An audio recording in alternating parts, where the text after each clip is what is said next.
Bonjour et bienvenue dans cette vidéo qui a pour but de montrer les conditions dans lesquelles on peut avoir une réflexion dite totale. Alors le phénomène de réfraction correspond à un rayon lumineux issu par exemple d'une source laser. On a ici un rayon incident qui se propage de façon rectiligne dans l'air parce que l'air est homogène, et arrivé à la surface de séparation entre le milieu R et O, on a un rayon réfracté qui se rapproche de la normale. On a un angle ici, I2, qui est plus petit que l'angle I1. Donc ça, c'est un phénomène de réfraction tout à fait classique lorsqu'on a un rayon lumineux qui passe de l'air à l'eau. Alors si maintenant on augmente le rayon incident, l'angle d'incidence, eh bien puisque le rayon réfracté se rapproche de la normale, eh bien on aura toujours dans ce cas un rayon réfracté. Si je continue à augmenter l'angle d'incidence, j'ai toujours un rayon réfracté parce que le rayon se rapproche de la normale. Ici, c'est tout à fait possible. Donc, lorsque la lumière passe d'un milieu d'indice N1 à un milieu d'indice plus élevé, N2 supérieur à N1, alors elle est réfractée et le rayon réfracté se rapproche de la normale. Alors, il n'y a pas de réflexion totale. Sous-entendu, il doit bien exister une petite réflexion. Alors en fait, oui, c'est toujours le cas. Lorsque nous avons un rayon incident qui rencontre un autre milieu, une partie est réfractée, l'autre partie est réfléchie. Donc on a un rayon réfléchi dans ces trois situations-là. Mais la réflexion n'est pas totale, parce que toute la lumière n'est pas réfléchie, une partie est réfractée. Alors si maintenant on regarde le passage de l'air au verre, eh bien il n'y a pas de changement. On a ici un milieu, l'air, qui est moins dense que le verre. N1, l'indice de l'air, est plus petit que l'indice du verre. Le rayon se rapproche de la normale. Donc comme tout à l'heure, on a un rayon réfracté et un rayon réfléchi. Donc de nouveau, il n'y a pas de réflexion totale. On passe d'un milieu pas très dense, l'air, à un milieu plus dense. Si maintenant on passe de l'eau à l'air, on peut imaginer ici un rayon lumineux qui viendrait de l'eau et qui franchirait cette surface de séparation pour aller dans l'air. Alors c'est par exemple ici un poisson qui émet des rayons lumineux, et puis ici le pêcheur qui voit le poisson. Donc dans ce cas-là, c'est différent. Parce que le rayon réfracté s'écarte de la normale. En fait, c'est exactement la même chose que dans les cas précédents.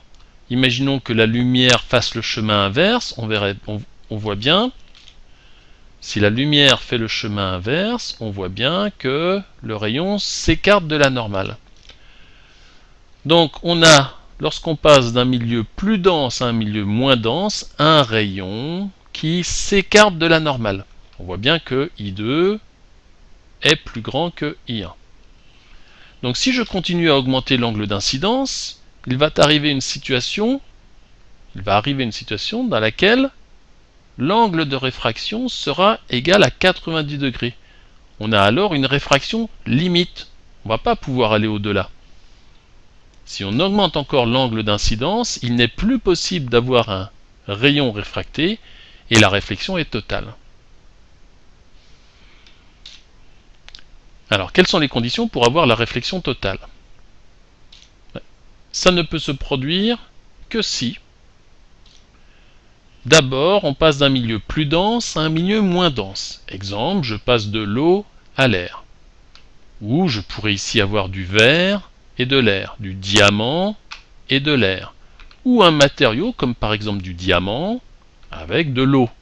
Parce que le diamant, son indice de réfraction, c'est 2,4 et l'eau, c'est 1,33.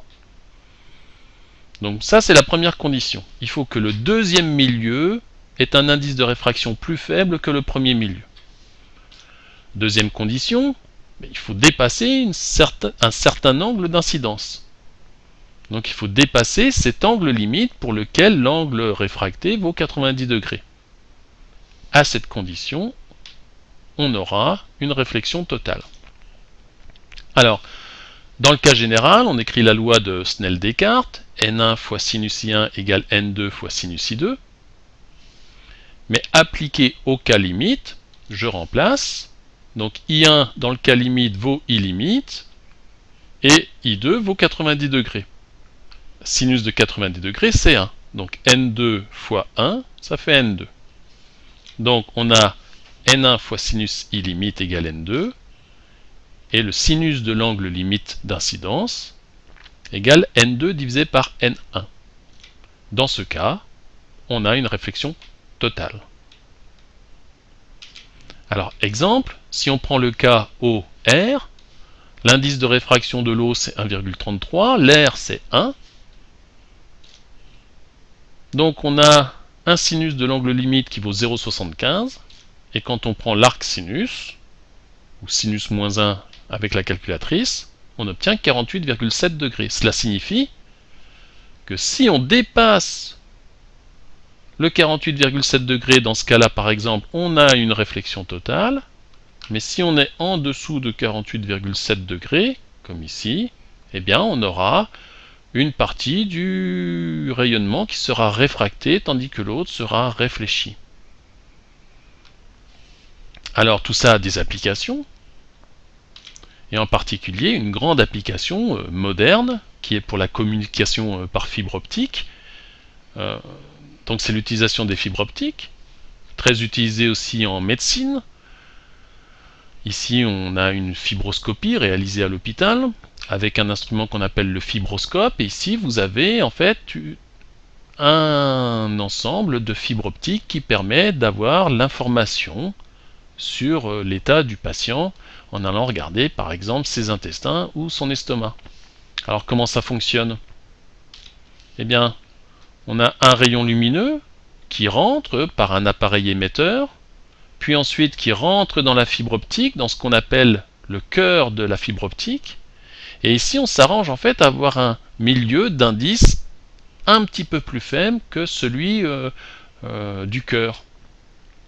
On a donc les conditions réunies pour qu'un rayon incident qui vienne du cœur rencontre la gaine, et puisque l'indice de réfraction de la gaine est plus petit que l'indice de réfraction du cœur, on peut avoir une réflexion totale pour peu que l'angle d'incidence qui est ici soit supérieur à l'angle limite.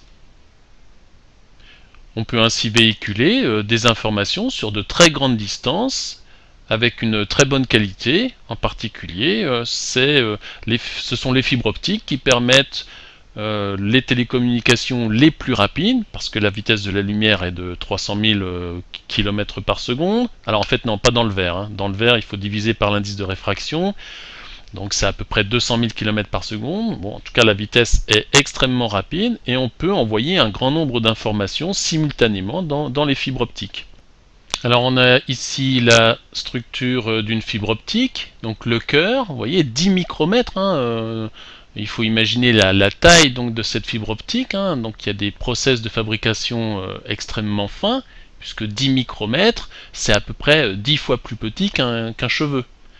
Et la gaine qui entoure le cœur a pour diamètre 125 micromètres. Donc c'est à peu près le diamètre d'un cheveu.